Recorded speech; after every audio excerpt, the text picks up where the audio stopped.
people found guilty of crimes have tried to bring this argument into the courtroom. There was a Jeffrey Landrigan who I think committed murder following an escape from prison and was sentenced to death. Who was he, and was he successful? He wasn't successful, but he probably had quite a strong case. This was a man whose genetic background wasn't known until he was actually sentenced to death and on death row, because he'd been adopted as a child. But when he was on death row, he actually discovered that his biological father was also in death row on the same prison. So there was a strong link to sort of a family background in violence. They didn't succeed then either. The judge thought the same as in the Mobley decision, that although the science was advancing, it was still not advanced enough for them to take it into account. Now, I understand that the appellate panel who were considering whether or not this evidence should be allowed in a court pointed out that a test establishing that someone's pre-programmed to be a merciless killer might not be such a good idea for a defence lawyer to bring into court as a mitigating factor, because people might go, right, okay, you're pre-programmed, let's throw the book at you. That's right, and in Landrigan's case it didn't really matter because he'd been sentenced to death, so he had nothing to lose.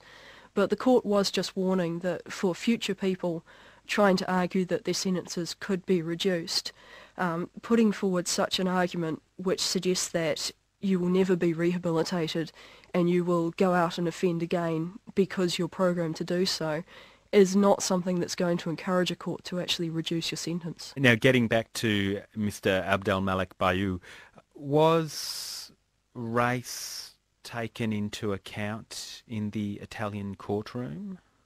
It doesn't seem to be.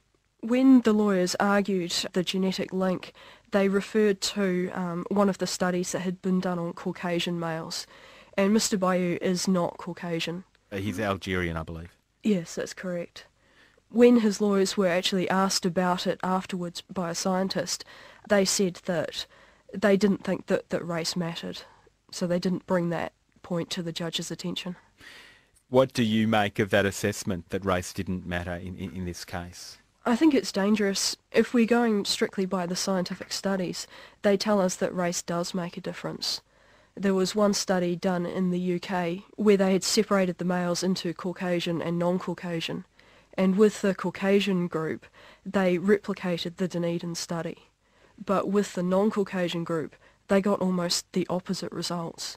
So what they concluded is that the MAOA gene interacts differently depending on the racial background of a person. Now, also, of course, Judge Raynotti in the Trieste Appeal Court, he decided that this was a mitigating factor, but as with the discussion in the Landrigan case, another judge might have said, oh, look, you're beyond the pale, mate, I'm going to lock you up forever. So it really does depend on how a judge kind of interprets this material. Right, which is why probably some legislative assistance on what we do with this scientific information is going to be very important in the upcoming years. Do you have a view about how we should approach this fascinating but really problematic area of crime, race, genetics?